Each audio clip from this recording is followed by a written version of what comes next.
Think no no can you actually no no technical issue नहीं, actually मैं sir का recording थोड़ा on कर रहा था। अच्छा अच्छा ठीक okay, welcome Abhishek sir, once again.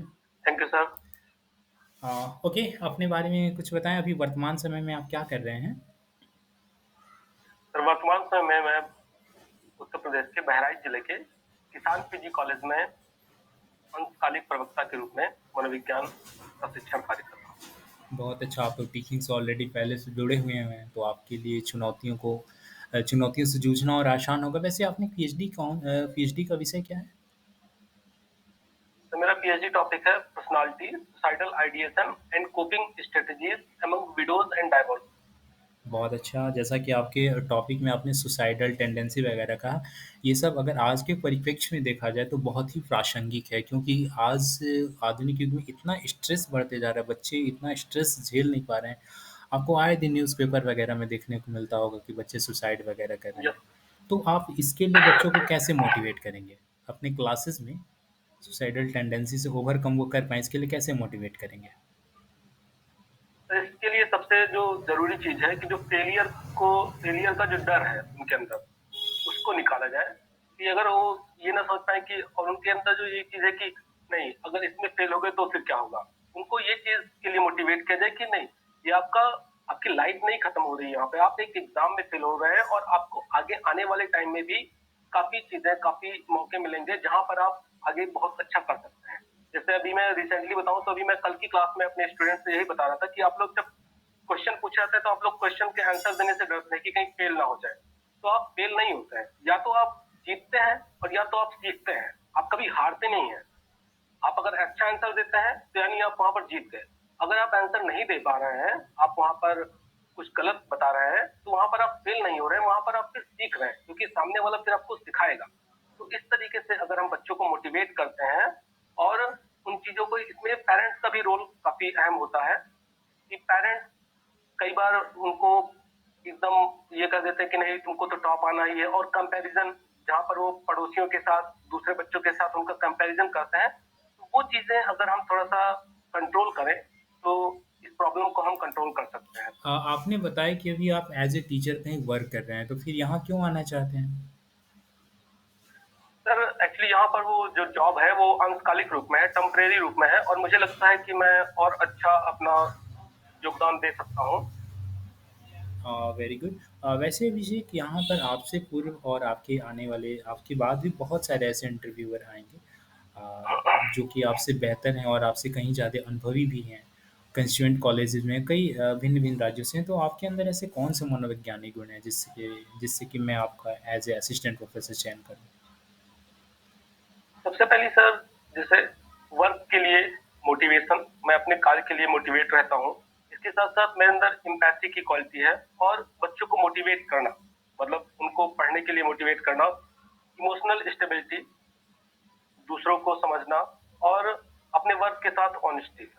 इसके साथ साथ लीडरशिप की भी क्वालिटी है, जिससे ये सारी चीजों के द्वारा मैं बच्चों को और ज्यादा अच्छे से उनको गाइड कर सकता हूँ, उनको इंप्रेस कर सकता हूँ पढ़ने के लिए। आपने और बताया जो चीज मैं अपनी, एक्सक्यूज मी, आपने बताया लीडरशिप की क्वालिटी है, तो लीडरशिप का क्या योगदान है टीचिंग? लीडरशिप तो एक अलग है एरिया और ये अलग है, आपने नहीं लीडरशिप। सर, लीडरशिप का योगदान है टीचिंग में, क्योंकि लीडरशिप कई बार क्या होता है कि बच्चे यहीं से तो लीड करना स्टार्ट करते हैं। जैसे क्लास में खड़े होकर बताना, जैसे 10 बच्चों से पूछा जा रहा है क्वेश्चन, और 10 बच्चों में से कोई भी उठने के लिए तैयार नहीं है, तो लीडरशिप की क्वालिटी भी कहीं ना कहीं, जब अगर मेरे अंदर है तो मैं वो क्वालिटीज उनके अंदर भी डेवलप कर सकता हूँ। तो इससे फिर उनके अंदर एक इंकरेज होंगे कि हाँ मैं बता सकता हूँ, आगे बता सकता हूँ, अपनी चीजों को रख सकता हूँ। तो ये यहाँ पर काम आ सकती है। Very good. आप मनोविज्ञान के संप्रदाय के बारे में बता सकते हैं, सिलसिलेवार ढंग से इसका क्रमवार?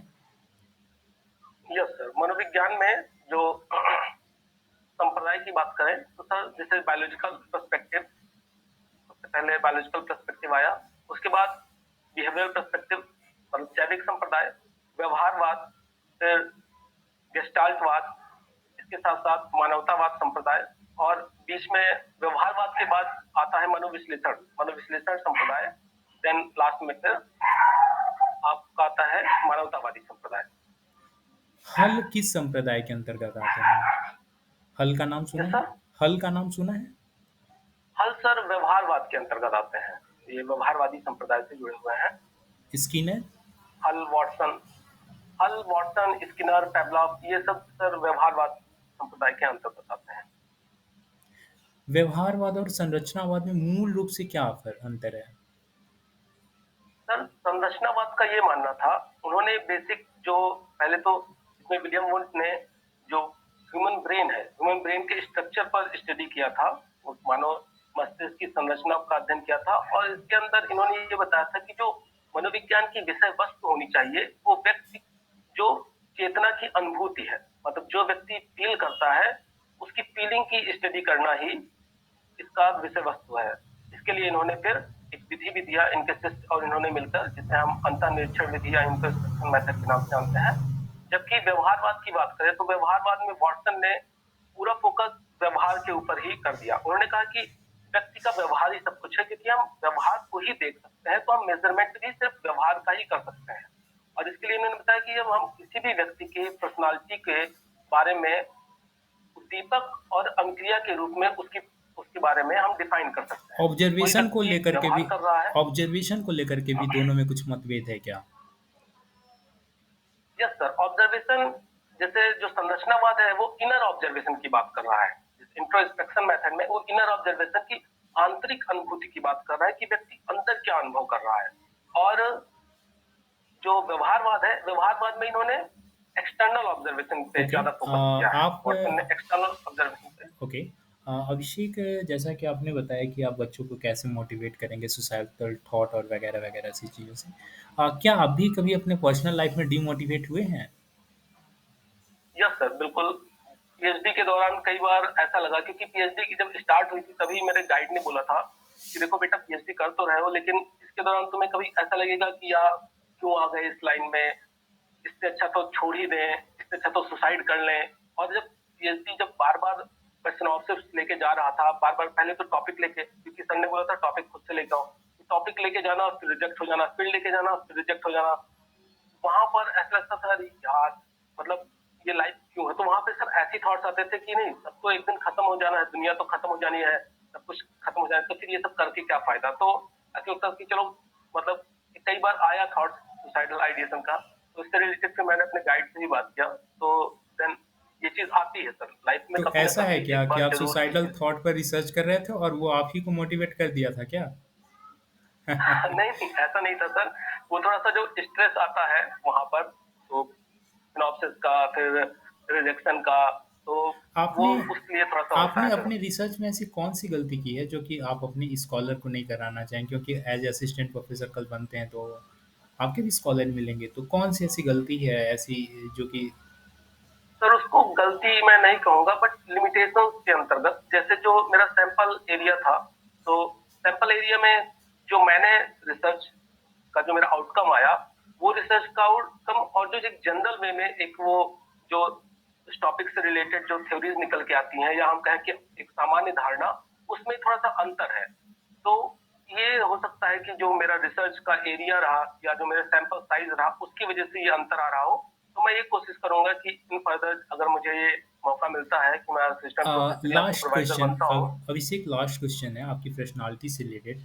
आपके व्यक्तित्व के अंदर आपको ऐसी कौन-सी अभी कमी नज़र आती है जिस पर कि आपको अभी काम किया जाना बाकी है? सर सोशल गैदरिंग में थोड़ा सा मैं अवॉइड करता हूँ, जैसे सोसाइटी में जब प्रोग्राम होते हैं तो वहां पर थोड़ा सा अवॉइड करता हूँ। जैसे कॉलेज में ही जब टीचर्स लोग आपस में मिलके, कई बार बहुत सारे टीचर्स मिलके थोड़ा सा वो लोग अपना पार्टी वार्टी या कुछ करते हैं, तो उन चीजों को थोड़ा सा मैं अवॉइड करता हूँ। बाकी टीचर्स बोलते भी हैं कि नहीं इसमें क्या गलत, तो बस वहां पे मुझे थोड़ा सा एक कह लीजिए कि इंट्रोवर्जन की वजह से या कुछ भी, मतलब वो थोड़ा सा मुझे लगता है कि हाँ ये हो सकती है मेरी लाइफ, मतलब पर्सनालिटी की थोड़ी सी कमी है। Okay, thank you Abhishek. Over to doctor Suhina Chatterjee ma'am. Good evening doctor Abhishek. Thank you ma'am. जैसे कि आपने अपना रिसर्च का टॉपिक बताया, सुसाइडल आइडियाज से आपने अपना टॉपिक चूज किया था, तो ये आपने खुद से चूज किया या फिर आपके एक्सपर्ट के द्वारा आपको? एक्चुअली मैम इंटरेस्ट तो, मतलब थोड़ा बहुत इंटरेस्ट भी था, बट जैसे इसमें 3 वेरिएबल हैं, personality, societal ideation and coping strategy. और जो मेरे गाइड का स्पेशलाइजेशन का है, तो उन्होंने जो उसकी पहले जो रिसर्च करवा रखे थे फर्स्ट, उसमें ये उनका थोड़ा-सा स्पेशलाइज़ेशन था। तो उन्होंने मतलब थोड़ा-सा इसके लिए इन्हांस किया था कि हाँ, इस टॉपिक को ले सकते हो, ये अच्छा टॉपिक है। तो उनके भी मतलब उनका एक आइडिया था, उसकी वजह से फिर इस टॉपिक को मैंने चूज़ किया। हम लोग बहुत तरह के रिसर्च करते हैं, रिसर्च के बहुत डिफरेंट टाइप्स हो सकते हैं। बताते हैं अप्लाइड और एक्शन रिसर्च के बीच में। मैम आवाज़ थोड़ी-सी ब्रेक हो रही है आपकी। मेरा एक सवाल ये था कि हम लोग कई तरह के रिसर्च करते हैं, different different types of researches होते हैं, तो क्या आप डिफरेंस बता सकते हैं अप्लाइड और एक्शन रिसर्च के बीच में? Sir sorry ma'am, action research मतलब अप्लाइड रिसर्च जो सोसाइटी से रिलेटेड रिसर्च हम करते हैं, उसको हम अप्लाइड रिसर्च के अंतर्गत रखते हैं। और अप्लाइड रिसर्च में भी जब हम एक्शन रिसर्च करते हैं तो हम किसी तत्कालिक समस्या को लेकर अगर हम रिसर्च कर रहे हैं, जैसे अभी हम कोरोना के पोस्ट इफेक्ट की बात करें, तो ये जो आएगा ये हमारा एक्शन रिसर्च के अंतर्गत आएगा कि हम तत्कालिक समस्या से लेकर टॉपिक लेकर रिसर्च कर रहे हैं। तो Allied research? Yes ma'am. आपने ये बताया कि एक्शन रिसर्च में जो भी हम लोग करते हैं उसमें इमीडिएट सॉल्यूशन के लिए वो रिसर्च किया जाता है। अप्लाइड रिसर्च में जो भी आते हैं रिजल्ट उसका मैम मैंने बोला कि मतलब जो तात्कालिक समस्या है उस समस्या से संबंधित हम रिसर्च करते हैं एक्शन रिसर्च के अंतर्गत। और अप्लाइड रिसर्च के अंतर्गत क्या करते हैं? अप्लाइड का मैम सॉरी बट अभी कॉन्सेप्ट उतना अप्लाइड थोड़ा सा मिस हो रहा है। ओके। आप हाइपोथेसिस के बारे में जानते हैं अच्छे से, तो क्या आप तीन हाइपोथेसिस के बीच में डिफरेंशिएट कर सकते हैं? फॉर एक एग्जांपल देखिए, डायरेक्शनल हाइपोथेसिस, नॉन डायरेक्शनल और नल हाइपोथेसिस। मैम जो डायरेक्शनल और नॉन डायरेक्शनल हाइपोथेसिस है वो एक्चुअली अल्टरनेटिव हाइपोथेसिस के पार्ट्स हैं। अल्टरनेटिव हाइपोथेसिस और नल हाइपोथेसिस वो मतलब डायरेक्शनल हाइपोथेसिस जिसमें एक डायरेक्शन बनता है कि मतलब वो पॉजिटिव वे में जा रहा है। नॉन डायरेक्शनल उसका पता नहीं है कि जो इम्पैक्ट, जैसे मैंने मान लीजिए मैंने एक टॉपिक लिया कि योगा का मेंटल हेल्थ पर असर देखना है मुझे, तो अगर मैं डायरेक्शनल हाइपोथेसिस ले रहा हूँ वहां पर, तो योगा का मेरा हाइपोथेसिस होगा कि योगा का मेंटल हेल्थ पर असर पड़ रहा है, पॉजिटिव असर पड़ रहा है। नॉन डायरेक्शनल हो गया कि मुझे पता नहीं है मतलब वो किस वे में जाएगा, पॉजिटिव भी पड़ सकता है और निगेटिव भी पड़ सकता है। और वहीं पर अगर हम नल हाइपोथेसिस की बात करें तो वहां पर यह है कि नहीं, योगा का मेंटल हेल्थ पर कोई असर नहीं पड़ेगा। ठीक है। रिसर्च डिजाइन के कुछ कैरेक्टरिस्टिक्स बता सकते हैं जो बहुत ही इंपॉर्टेंट है? रिसर्च डिजाइन मैम, अगर बात करें हम लोग एक्सपेरिमेंटल रिसर्च डिजाइन की, तो उसमें क्या मेन की पॉइंट्स होते हैं, जो मेन कैरेक्टरिस्टिक्स होते हैं वो क्या है? मैम एक्सपेरिमेंटल रिसर्च डिजाइन में जो हम सैंपल का सिलेक्शन करते हैं वो रेंडमाइज वे में करते हैं। और पहली चीज ये, और दूसरा जो मेन इसका कैरेक्टरिस्टिक्स है वो ये है कि हम यहाँ पर इंडिपेंडेंट वेरिएबल का डिपेंडेंट वेरिएबल पर प्रभाव देखते हैं। ठीक है। कंटेंट एनालिसिस क्या है? जो हमने कंटेंट बनाया, जैसे ये मैम थोड़ा सा मैं गेस करना चाहूंगा, ये अभी मैं मतलब कंफर्म नहीं कह सकता, लेकिन जो हम जब आइटम्स बनाते हैं तो आइटम्स को एनालिसिस करने के लिए जैसे हम क्वेश्चनर डेवलप कर रहे हैं, तो उसमें जो हमने कंटेंट यूज किया उन कंटेंट को देखने के लिए कि वो जिसके लिए हम बना रहे हैं उस चीज को वो फॉलो कर रहे हैं कि नहीं कर रहे हैं, तो उसके लिए जो हम एनालिसिस करते हैं उससे हम आई थिंक कंटेंट एनालिसिस कहते हैं। अच्छा। डिफरेंस बता सकते हैं काई स्क्वायर टेस्ट और टी रेशियो के बीच में? काई स्क्वायर टेस्ट का कब यूज किया जाता है और टी रेशियो का कब यूज किया जाता है? काई स्क्वायर टेस्ट मैम एक पैरामेट्रिक टेस्ट है, और सॉरी टी टेस्ट एक पैरामेट्रिक टेस्ट है और काई स्क्वायर एक नॉन पैरामेट्रिक टेस्ट है। जब सैंपल साइज कम रहते हैं तो हम वहां पर ये टी टेस्ट का यूज करते हैं।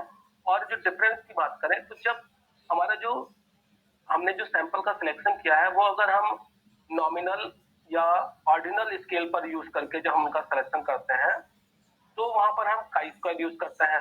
अगर हम वहां पर इंटरवल या रेशियो स्केल यूज करते हैं तो वहां पर हम फिर टी टेस्ट का यूज करते हैं। तो बेसिक डिफरेंस क्या हो जा रहा है? तो काई स्क्वायर और टी रेशियो का बेसिक डिफरेंस क्या है कि कहाँ पे हम काई स्क्वायर का इस्तेमाल करेंगे और कहाँ पे टी रेशियो का इस्तेमाल करेंगे? मैम काई स्क्वायर में तो हम डिफरेंस मतलब वो दो वेरिएबल्स के बीच में जो रिलेशन है उस रिलेशन टी टेस्ट में दो वेरिएबल्स के बीच में जो रिलेशन है उसको देखते हैं।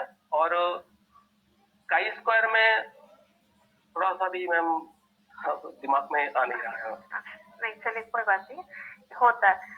आप हमको बता सकते हैं one tailed and to tailed hypothesis के बारे में, जो मैंने मिताली जी से भी पूछा था? वन टेल हाइपोथेसिस जब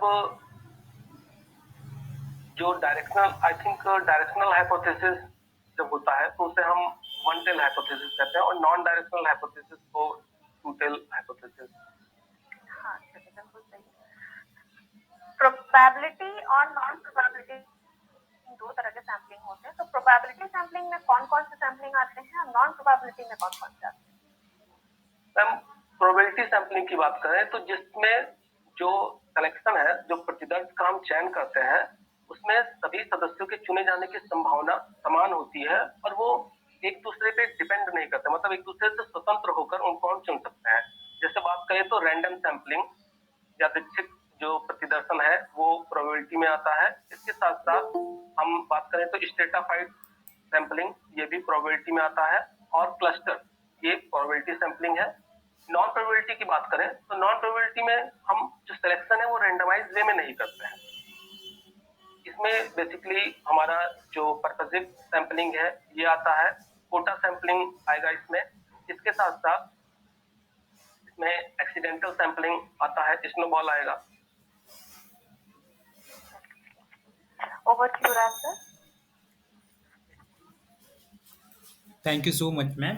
ओवर टू प्रज्ञा मैम, मैं आपसे ये क्वेश्चन करना चाहूँगा, आप क्या लर्निंग की किसी एक मनोवैज्ञानिक की थ्योरी को एलोबरेट कर पाएंगे? समझिए कि हम सभी यहाँ पे छात्र हैं आपके। यस सर, मैं पैवलॉव की थ्योरी को कोशिश एक्सप्लेन करना करिएगा चाहूंगा ब्रीफ में, कि कोशिश जैसे करिएगा पैवलॉव ब्रीफ ने में रखने की। कंडीशनिंग की। यस सर, मैं केवल की पॉइंट्स को सर बताना चाहूंगा।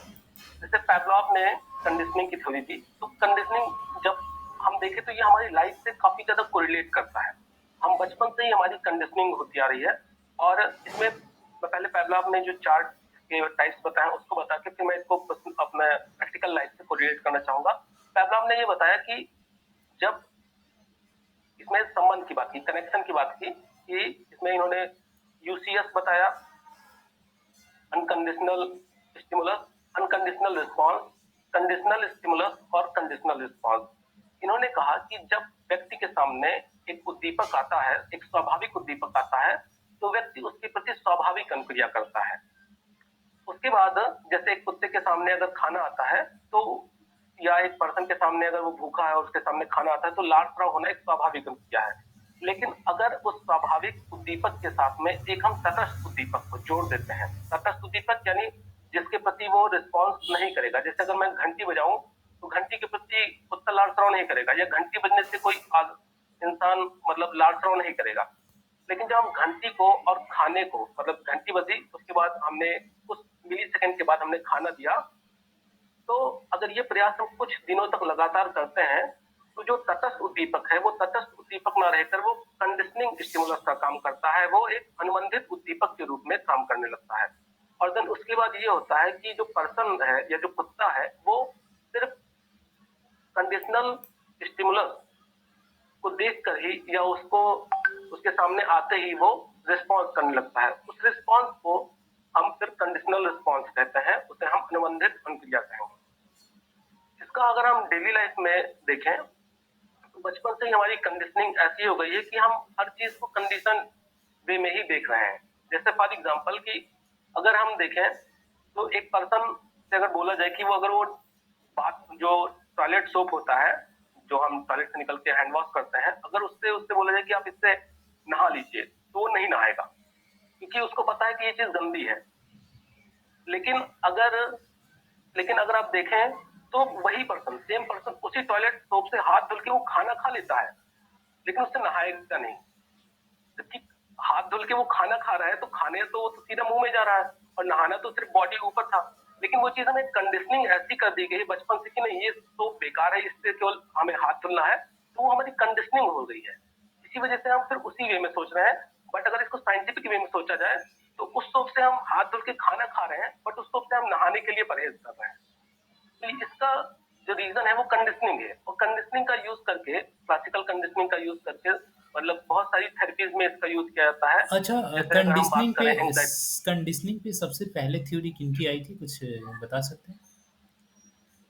इसमें ली फ्रंकोइस ने कंडीशनिंग की थ्योरी दी थी। इन्होंने बताया था संबंधवाद कि अगर एक प्राणी है और प्राणी के सामने उद्दीपक आता है, और इनकी उस थ्योरी उद्दीपक के कब आई प्रति थी? वो अनुक्रिया। इनकी थ्योरी कब आई थी? Yes sir. आपने जिन मनोवैज्ञानिक का नाम लिया, उनकी थ्योरी कब आई थी ये? सर ये थोड़ा सा मतलब डेट मुझे क्लियर नहीं है। थॉर्नडाइक की थ्योरी इनसे पहले नहीं आई थी? संबंधवाद का जनक तो थॉर्नडाइक को कहा जाता है, कंडीशनिंग का जनक। हाँ सर, कहा तो जाता है, लेकिन एक्चुअली ये थोड़ा सा मिस कर रहा हूँ मैं। Okay okay okay. Over to Pragya ma'am. जी, गुड इवनिंग अभिषेक सर। आप किस फील्ड में सबसे ज्यादा कंफर्टेबल है? Ma'am general psychology. General psychology, basically general psychology को जनरल साइकोलॉजी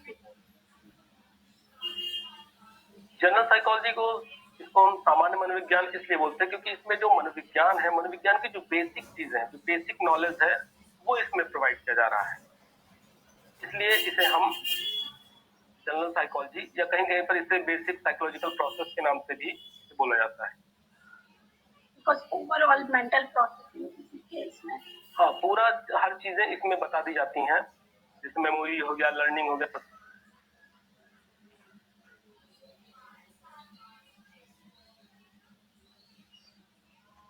इसी वजह से इसे हम सामान्य मनोविज्ञान कहते हैं। सर, कॉन्टीजेंसी मैनेजमेंट के बारे में सुना है? कॉन्टीजेंसी मैनेजमेंट मैम सुना तो है, बट अभी मिस कर रहा हूँ मैं। वो शेपिंग और ये सारी चीजें हैं उसमें। हाँ, शेपिंग सुना है। ग्रेडिंग और हाँ, शेपिंग सुना है, चैनिंग सुना है, ये सारी चीजें लगती हैं। टाइम आउट एक कॉन्सेप्ट होता है इसी का, कॉन्टीजेंसी मैनेजमेंट का। क्या उसको अभी एलिब्रेट करने की कंडीशन है? टाइम आउट अभी तो मैम थोड़ा सा मिस कर रहा हूँ। रेगुलर ये चीजें यूज करते हैं क्लास में, जब कोई बच्चा बदमाशी टाइम आउट आई थिंक उसको कुछ दिन के, मतलब कुछ देर के लिए उसको पनिश किया जाता है, कुछ टाइम के लिए। वो चीजें आपके एटमॉस्फेयर को स्टिमुलेट कर रही, लाइक स्टिमुलेट नहीं, इसको पर्टिकुलर वर्ड वो बोलेंगे कि रेनफोर्समेंट का, जिसमें चीज हो, उस चीज को हम उस पर्टिकुलर सिचुएशन से हटा देते हैं। लाइक कोई बदमाशी कर रहा है बच्चा है, तो आप उसको क्लास के बाहर खड़ा कर देते हैं कुछ टाइम के लिए। और ओके,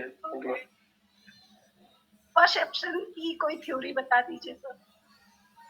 परसेप्शन में जैसे मैम अभी आपने क्वेश्चन किया था हैब की थ्योरी के बारे में, तो हैब ने थ्योरी दी थी। हैब से पहले लास्ले ने एक थ्योरी दी थी।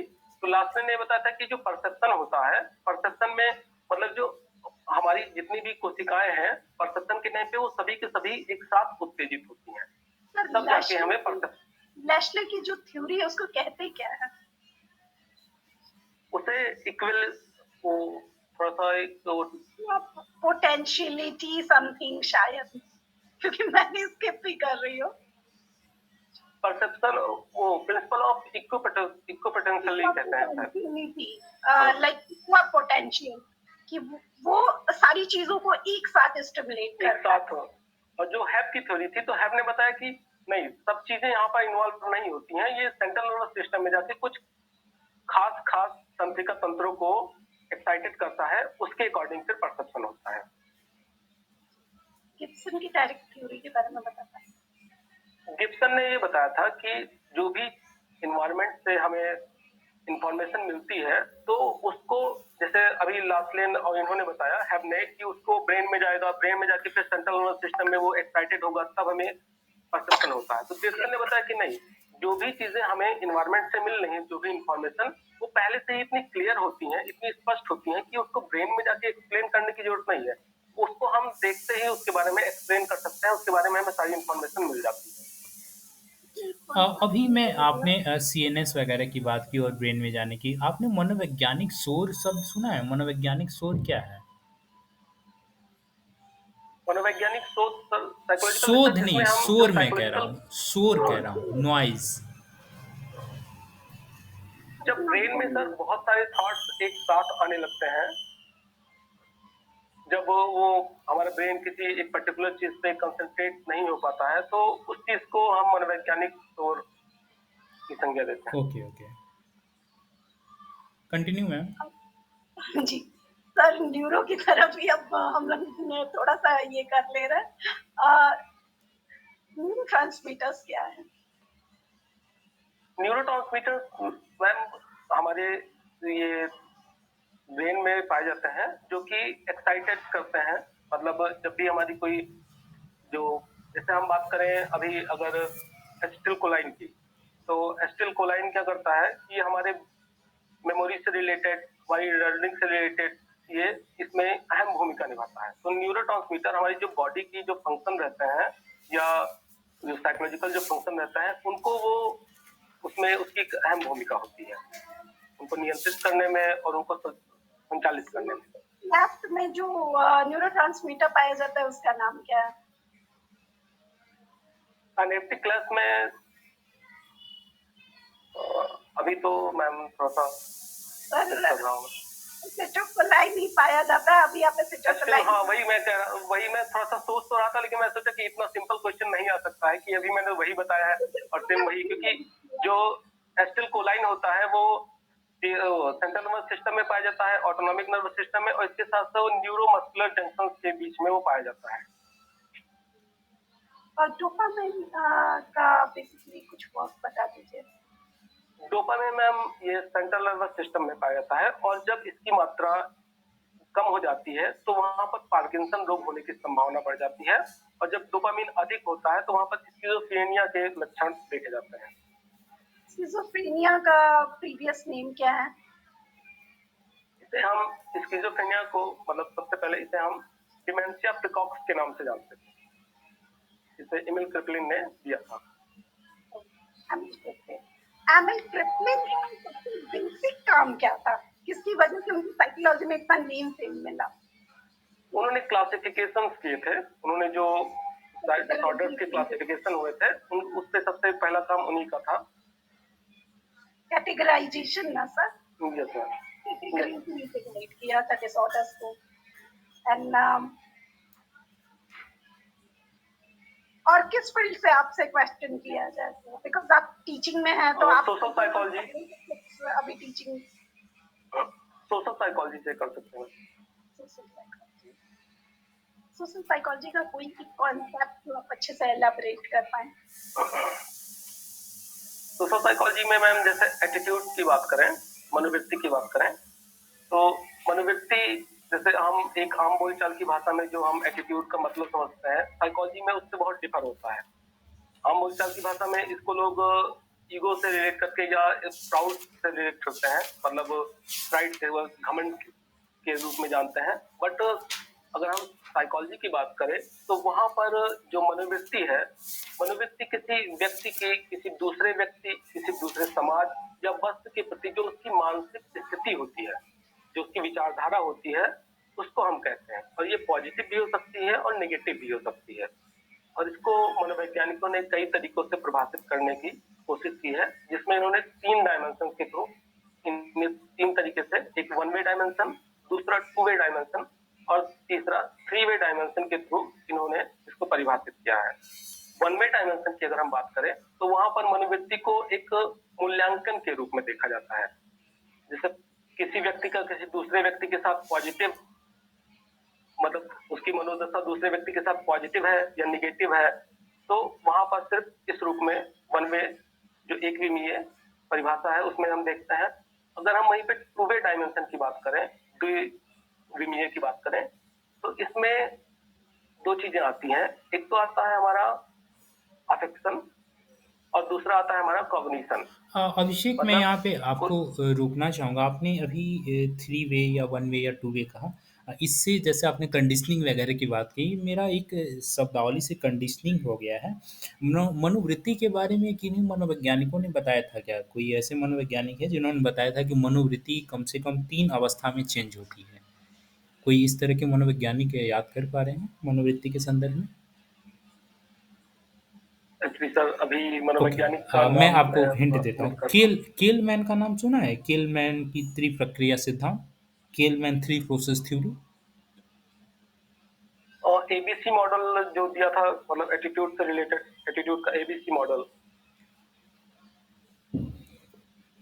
आपको एक्चुअली सर केल नाम मनोवृत्ति पर किन्हीं मनोवैज्ञानिक का, आप केलमैन की थ्योरी नहीं जानते हैं? आपने तो कहा मनोवृत्ति आप की स्ट्रॉन्ग पॉइंट है। केलमैन को स्केलमैन सर स्केल नहीं, केलमैन मैं कह थोड़ा रहा सा हूँ। KELMEN। स्किलमैन अभी सर सुना तो है, अच्छा मतलब ठीक पढ़ा है, भी है, कोई बट बात नहीं। अभी ओके ओके, प्रेजेंट टाइम में थोड़ा सा। मुझे ये बताइए, मनोवृत्ति किन किन अवस्थाओं में चेंज हो सकती है? जैसे कि मान लीजिए मेरी मनोवृत्ति है कि अभिषेक जी को पूरी तरह से निगेटिव अंक दिया जाए। 10 में आउट ऑफ एक अंक, एक नंबर दिया जाए। तो मेरी मनोवृत्ति कैसे चेंज हो सकती है? मनोवृत्ति को चेंज होने के लिए कौन कौन से फैक्टर कारक हैं? तो सबसे इम्पोर्टेंट उसमें है, जैसे सोशलाइजेशन के सामाजिकरण के द्वारा हम मनोवृत्ति को चेंज कर सकते हैं। सामाजिकरण में जैसे फैमिली हो गया, क्योंकि मनोवृत्ति की जो शुरुआत होती है, जो मनोवृत्ति हम सीखते हैं, वो सबसे पहले हम अपने पेरेंट्स के द्वारा ही सीखते हैं, किसी दूसरे व्यक्ति के बारे में, उसके बारे में जानते हैं, किसी दूसरे समुदाय के बारे में। इसके बाद हम नहीं नहीं, आप स्कूल्स में मुझे ये जो बताइए, टीचर। मैं इस मेंटालिटी सेट के साथ आया हूँ। मेरी ये मनोवृत्ति है कि यहाँ पर इस अभ्यर्थी को तो कम ही अंक देना है। तो मेरी मनोवृत्ति इससे कैसे चेंज होगी? यहाँ पर इस तरीके से चेंज होती है, जो आपकी एक्सपेक्टेशंस है मुझे लेकर, अगर मैं उनको फुलफिल कर ले रहा हूँ, तो आई थिंक फिर वहां पर वो मनोवृत्ति को चेंज करने में एक अहम भूमिका निभाएगी। सर ये जो मनोवृत्ति इनकी जो नेगेटिव है, इसको बेसिकली एक वर्ड में आप क्या बोलेंगे? बहुत हम लोग प्रेजुडिस बोलेंगे हम।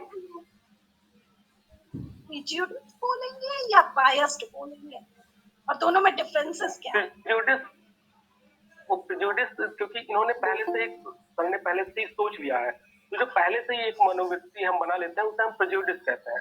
बायसनेस तो यहाँ पर आकर फिर वो कुछ वो बायस हो गए कि नहीं ये अच्छा स्कोर किया है फिर भी निगेटिव दे दिया, अच्छा, और जो पहले से ही मनोवृत्ति, सोच के आ रहे हैं।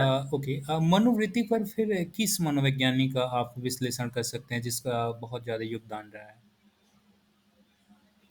सर एक्चुअली अभी जैसे यहाँ पर मैं बताऊँ तो जनरल साइकोलॉजी पे मेरा कमांड था, बट मैम ने बोला इसके अलावा क्या आप बता सकते अरे हैं, तो तो मनोवृत्ति उस का वजह चयन से आपने तो स्वयं से किया है। हम लोगों ने मनोवृत्ति को तो आपको दिया नहीं, आपने खुद ही मनोवृत्ति कंसेप्ट को पिक किया है। Yes sir. मनोवृत्ति में सर अभी जनरल थोड़ा सा मैं सच बताऊँ तो मिस कर ओके रहा हूँ। Okay okay, it's okay it's okay. Raj sir general की तरफ भी ये डायरेक्ट हो सकता है।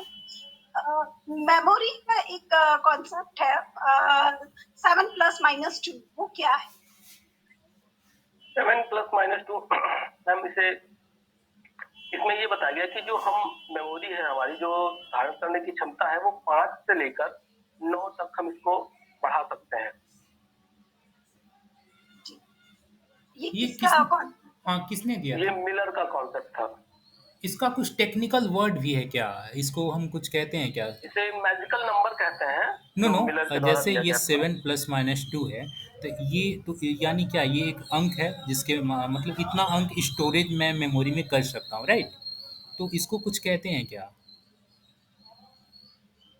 बेसिकली ये इसको किस चीज चंकिंग, मतलब चंकिंग, यस यस, चंकिंग। या ओके, थैंक यू। और परसेप्शन का ये टाइप। मोटिवेशन के बारे में आप क्या समझते हैं? सिर्फ 2 लाइन में मुझे मोटिवेशन समझा बता दीजिए। मोटिवेशन एक ऐसी प्रक्रिया होती है जो हमें किसी लक्ष्य के प्रति, लक्ष्य को प्राप्त करने के लिए हमें प्रेरित करती शुरुआत करने के लिए भी करता होगा, है। मैं शुरू करने के लिए भी तो मोटिवेशन की जरूरत होती होगी, शुरू करने के लिए, फिर उसको बनाए रखने के लिए, कंसिस्टेंट बनाए रखने के लिए। अब सर मोटिवेशन की थ्योरी मैस्लो के अलावा अभी तो मैम थोड़ा सा दिमाग में आ नहीं रही है चीजें। Okay okay, thank you Abhishek sir. Ma'am मुझे लग रहा है दैट इज फंसा रही हूँ। It's okay. No no, it's okay ma'am. मुझे लग रहा है अब शायद टाइम अप हो चुका है। सर से मैंने बहुत क्वेश्चन हम लोग कर चुके हैं, राइट? या यस सर। ओके अभिषेक सर, मैं दो तीन चीज़ें पॉइंट आउट करना चाहूँगा। मैंने देखिए ये कुछ आपके जैसा कि कल भी जुड़े हुए थे राहुल सर, तो आपको बता रहे थे कि अमूमन राहुल सर क्या ये कॉमन किसी भी इंटरव्यू में एक्चुअली सर वो थोड़ा सा मैंने आ- कल मिस कर दिया था, कल कुछ काम था तो मैं आ नहीं पाया था, मतलब okay okay, online it's okay. वो जैसे मैंने मिस कर दिया था सर। It's okay. तो मैं ये कह रहा था जैसे किसी भी साक्षात्कार में कुछ फॉर्मल प्रश्न होते हैं, कुछ इनफॉर्मल, ठीक है, परंपरागत गैर परंपरागत कुछ भी कह लीजिए। तो ये एक परंपरागत प्रश्न है अमूमन कि आप किसी विषय पर कौन सा आपका सबसे मजबूत पक्ष है, किस पर आप ये क्लास लेना चाहते हैं, वगैरह वगैरह। तो ये चीज़ आप जब कहें ना तो आप अगल बगल की बाउंड्री लाइन को पूरा सिक्योर जोन में बता करके गए हैं। जब आप फ्राइड पे जा रहे हैं तो फ्राइड के आलोचक, फ्राइड के समर्थक से पूछा ही जाएगा। इसी तरह आपसे जब मैंने पूछा था तो आपने किनको किनके बारे में बताया था? मैंने जैसा जब मैंने आपसे पूछा था पैवलॉव के बारे में है। पैवलॉव के बारे में, यस। तो पैवलॉव के बारे में जब मैंने पूछा था, इसके बाद आपने कंडीशनिंग वगैरह बताया। तो कंडीशनिंग का मैंने पूछा तो यस कंडीशनिंग सर। वाला वो थोड़ा भूल गए, तो उस चीज़ को थोड़ा ध्यान दीजिए कि जब भी हम बोलें तो जो जो शब्दावली, चूँकि अच्छा एक चीज़ और, राहुल सर जुड़े थे तो आप ये चीज़ एक चीज़ और कह रहे थे कि साक्षात्कार के जितने भी मेंबर थे, 5 पैनल के मेंबर थे, पांचों पैनल के मेंबर नया क्वेश्चन नहीं क्रिएट कर रहे थे, उत्तर में ही प्रश्न खोज खोज के आगे बढ़ते जा रहे थे, ठीक है। और अमूमन यस ऐसा सर। है हेल्दी साक्षात्कार, जब भी अगर हेल्दी कन्वर्सेशन होता है किसी भी इंटरव्यू में तो इसी तरह होता है। आपके प्रश्न में अगर उत्तर मिल और मुझे तो लग रहा है सर मेरे साथ ये ज्यादा होगा क्योंकि मेरा लास्ट डे इंटरव्यू है 28 को, और उसमें भी लास्ट में एकदम है। बिल्कुल बिल्कुल, तो कोई नहीं, ये तो अच्छा है। अगर आप इंटरव्यू को आप अपने स्तर से हैंडल कर रहे हैं तब तो बहुत अच्छा है। अगर वो प्रश्न सोचेंगे तब तो सोचेंगे, यानी कि बहुत कुछ सोच सकते हैं। लेकिन अगर आप प्रश्न उनको दे रहे यस हैं सर। तब तो वो एक तरह से इंटरव्यू आप हैंडल कर रहे हैं। तो इसीलिए उत्तर में जो जो शब्दावली, जैसे आपने कंडीशनिंग वगैरह कहा, अच्छा आपने आपने स्वयं से चयन किया ये एटीट्यूड, अरे मनोवृत्ति, मेंटालिटी, मेंटल। वो तो हाँ सर, वो थोड़ा सा रहा बैक, तो वो अच्छा एक्चुअली एक सर सेकंड, आपने मान मुझे लीजिए ना सर। मेंटालिटी चयन भी नहीं किया, तो जैसे कि हाँ। जो कुछ कुछ जो आम दिनचर्या में हम लोग जिनसे रूबरू होते हैं, फ्रायड ये वो, उसी तरह केलमैन भी हैं। हाँ। केलमैन बहुत ऐसे नहीं है कि अपरिचित हैं। केलमैन की त्रिप्रक्रिया सिद्धांत बड़ी ही फेमस है। उन्होंने बताया था कि मनोवृत्ति किन किन दशाओं में चेंज हो सकती है, ठीक है। उन्होंने तीन चीज बताया था, अनुवर्तन की दशा में हो सकती है, आत्मीकरण की दशा में हो सकती है, और आंतरिककरण की दशा में हो सकती है। तो जो आपसे मैंने कहा कि मैं आपको 1 नंबर देना चाहता हूँ, वो कैसे चेंज हो सकता है? तो वही चीज़ एक तरह से आपने कहा कि आंतरिकरण, कहीं न कहीं मैं आपसे बहुत ज़्यादा प्रभावित होता हूँ और मैं आपको बहुत ज़्यादा अपने के करीब पाता हूँ कि हाँ, नहीं, जो चीज़ मैं जानना चाह रहा हूँ, वो चीज़ ये बता रहा है। तो आंतरिकरण ये हो गया, तो वही त्रिप्रक्रिया सिद्धांत बताए थे। तो ये सब चीज़ों को थोड़ा पॉइंट आउट करना होगा, ख़ासकर वो जो आम दिनचर्या में हम लोग यूज़ कर रहे हैं। ज़रा हम सभी को ये टास्क बनाना होगा यस कि सर। कौन-कौन छूट रहे हैं, ये छूट रहे हैं। जैसे केलमैन देखिए साक्षात्कार से यही है ना कि हम लोग जो-जो चीज़ छूट रहे हैं, वो चीज़ हम लोग को रिकॉल होते जाएगी। ठीक है, आप यस मुझे सर। मुझे इसीलिए रिकॉल नहीं ये था, हम आपने आपने ये कहा तो मुझे केलमैन का याद आ गया। तो ये सब चीज़ें हम लोग ऐसे-ऐसे याद आती जाएँगी, राइट? तो ओवरऑल बहुत अच्छा था सर, आपने बहुत अच्छे से हर चालाकी से उत्तर का रिस्पॉन्स दिया। 1-2 जगह मैंने देखा आपने बड़ी अच्छी से चालाकी बरती, वो चीज़ मुझे अच्छा पसंद आया। जैसे सुहीना मैम ने कोई क्वेश्चन किया था रिसर्च के रिगार्डिंग, आपने कहा कि मैम मैं गेस करना चाहूँगा, ये गुड आंसर है। कई बार होता है कि हमें उत्तर का कुछ अनसुलझा सा उत्तर पता रहता है प्रश्न का, तो इस तरह हाँ, मैं गेस करना चाहूँगा सर, इस तरह का स्मार्ट आंसर, ये टेक्निक्स है। क्योंकि आप हो सकता है वो वैसे में अगर आप गलत भी दे रहे हैं तो वो चलेगा, ठीक है, वो क्षम्य है। लेकिन अगर आप यूँ ही देने लगें गलत यस सर। रिस्पॉन्स तो वो थोड़ा नेगेटिव सेंस में जाता है। ओवरऑल बहुत अच्छा था sir, best of luck for your UPPSC interview, thank you UPHESC sir. या over to you Suhina ma'am. हाँ जैसे कि राज सर ने कहा कि सही बात है, कहीं कहीं पे आपने बहुत अच्छे से चालाकी से चीजों को घुमा दिया ताकि वो आपका नेगेटिव पॉइंट को ना दर्शाए। ओवरऑल रिसर्च के बारे में मेरा वही कहना है कि रिसर्च, आई थिंक, अगर हम लोग साइकोलॉजी के डिफरेंट पेपर्स को देखते हैं तो research is the toughest paper में से आता है, जिसमें कंसेप्ट यस क्लियर होना बहुत जरूरी है, क्योंकि उसमें हम लोग किसी तरीके से अनुमान लगा के जवाब नहीं दे सकते, मैनिपुलेट करके नहीं दे सकते, हमें वही बताना होगा जो उसमें मेंशन है। तो रिसर्च में थोड़ा फोकस करने की जरूरत है। और जहां तक बात, एक सवाल आपसे पूछा गया न्यूरो से रिलेटेड, आपने एक वर्ड यूज किया कि ये एक्साइटरी होता है, तो आई थिंक न्यूरो ऑलवेज एक्साइटरी नहीं होता है, कभी कभी वो इनहिबिट भी करता है। तो वो आपके उस पॉइंट पे फिर वो सवाल बन सकता है कि मे बी तो फिर क्या वो इनहिबिटरी नहीं होता, अगर होता है तो उससे रिलेटेड न्यूरो के आप नाम बताएं। तो ये कुछ माइनर सी चीजें हैं जो हम लोग कभी कभी ओवरलुक कर देते हैं, बट इससे सवाल बन सकते हैं। तो अगर यस हम लोग उस पर ज्यादा फोकस करें क्लियरली, आई थिंक अच्छा रहेगा। ऐसे ओवरऑल आपका बहुत अच्छा रहा। Thank you ma'am. Pragya ma'am. Over to Pragya ma'am. Abhishek sir, no doubt आपकी नॉलेज बहुत अच्छी है, और क्योंकि कॉन्सेप्ट मैंने आपसे बहुत सीखा है क्लियर, मतलब दो कॉन्सेप्ट जो मेरे कॉन्सेप्ट क्लियर नहीं होते वो चीजें मैंने आपसे सीखी है, तो इस चीज का तो मैं नहीं कह सकती हूँ कि कॉन्सेप्ट के साथ आपके साथ प्रॉब्लम है। बस ये है कि हाँ, वो पर्टिकुलर मुझे ये लगता है ना कि वो प्लेटफॉर्म ऐसा है कि यहाँ हमें पे आती हुई चीजें भी थोड़ी सी ओवरलैप हो जाती हैं, तो वही चीजें हैं आपके साथ। और दूसरी चीज की मैंने तो जितना भी क्वेश्चन किया था मुझे नहीं लग रहा है कि एक भी मिस हुआ है, ओवरऑल आपका बहुत अच्छा गया है। और थैंक यू वही मैम। और कॉन्फिडेंस। एक चीज़ और मैं पॉइंट आउट करना चाहूँगा अभिषेक सर, मैं आपके फेशियल इंप्रेशन को बहुत ही माइन्यूटली ऑब्जर्वेशन कर रहा था। मुझे न जाने ऐसा क्यों लगा कि अगर आपका फेस टू फेस अगर कन्वर्सेशन चले, इंटरव्यू चले, तो आप कई बार रिस्पॉन्स देते समय आप ऊपर देखेंगे। मुझे न जाने ऐसा क्यों लगा, हो सकता है। वो सर एक्चुअली ये जो मतलब ऐसा लगता है कि कैमरे में ऐसा लगता है वो थोड़ा सा नहीं नहीं, वो ठीक, कैमरे में वो मतलब तो सामने नहीं दिख रहा नहीं, हूँ, कहीं ऊपर यहाँ तो नहीं जा रहा है। यहाँ पर ठीक है, यहाँ पे इट्स ओके, यहाँ पे मैं समझ सकता हूँ आप कहीं भी। ऑब्जर्वेशन लेकिन करके मुझे ऐसा लगा कि आप थोड़ा जब नर्वस हो रहे थे तो आपकी आई कांटेक्ट थोड़ा इधर उधर बिखर रही थी, ठीक है, इंटरव्यू नहीं पैनल।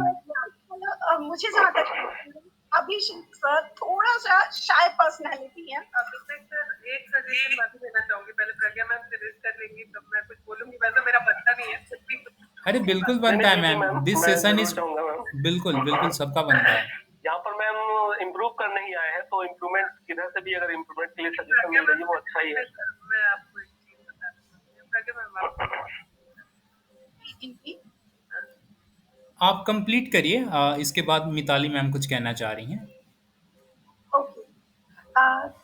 नहीं, तो वो चीजें मेरा जो ऑब्जर्वेशन है पर्सनली कि वो जब एक प्रिक पॉइंट आता है, पिन पॉइंट आता है, तो सर अपने हेजिटेशन को भी करने के लिए वो आई ब्लिंक, या मतलब लोग आई ब्लिंक करते हैं, सर का आई रोटेशन है। बस वो चीजें मुझे लगा कि साई पर्सनैलिटी है, इंट्रोवर्ट होंगे व्यक्ति, तो वो चीजें मुझे लगी है। और अगर राज सर इसके बारे में कुछ सजेशन या कुछ देना चाहते हैं तो ठीक है। नहीं नहीं, वही चीज़ें हैं जो मैंने अदरवाइज कहा, एक तरह से आपने वही है, वही बातें मुझे भी यही लगा कि थोड़ा उसे घबराइए नहीं। आप बड़ी एक चीज़ है आप में, मैंने एक चीज़, मैंने आप 2-3 बार यहाँ साक्षात्कार दे चुके हैं। मैंने आपसे 2-3 बार कुछ स्मार्ट क्वेश्चन पूछे थे जिसका कि स्मार्ट आंसर आपने दिया। ये चीज़ें मैंने मुझे बहुत प्रभावित की, क्योंकि साइकोलॉजी में आपको अमूमन ऐसे स्मार्ट क्वेश्चन सुनने को मिल सकते हैं जिसका कि आपको तटस्थ होकर के जवाब देना पड़ता है। तो या ये सब तो ठीक है, इसमें नो डाउट आपका प्रेजेंस ऑफ माइंड एज जब साक्षात्कार दे रहे हैं तब पूरी तरह से, बस थोड़ा नर्वसनेस भी कंट्रोल करिए, ठीक है। और ओवरऑल बहुत अच्छा यस था सर, सर। बिल्कुल। या ओवर टू मिताली मैम।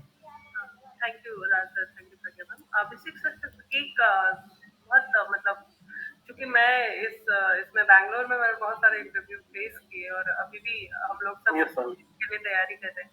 आपको सिर्फ एक चीज कहना चाहूंगी सर, जो ज्ञान हमारे पास में है हम सबके पास में इक्वली है।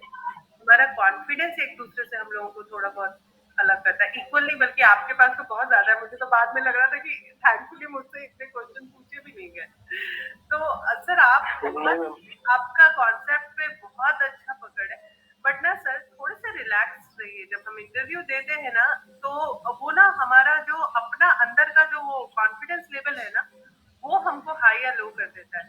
और कहीं ना आप आगे के क्वेश्चन के बारे में बिल्कुल मत सोचिए, बस इन द प्रेजेंट क्या पूछ रहे हैं उस पर ध्यान देंगे, तो मेरे ख्याल से वो ज्यादा बेटर होगा। और एक छोटा सा स्माइल सर, वो ज्यादा हमें कॉन्फिडेंट कर देता है लोगों के सामने। लोगों को लगता है कि हाँ, इनको बहुत कॉन्फिडेंस है, ये हमें फेस कर सकते हैं, और हमें बस उसी पे फोकस होना चाहिए। क्या पूछेंगे वो उनकी टेंशन है, उनको सोच लेने दीजिए। हमें सोचने की जरूरत नहीं है जब हम इंटरव्यू देने के लिए जा रहे हैं। जब हम पूछते हैं तब भले हमें दूसरे क्वेश्चन के लिए सोचना होता है, जहां तक मेरा ऐसा मतलब मुझे ऐसा लगता है।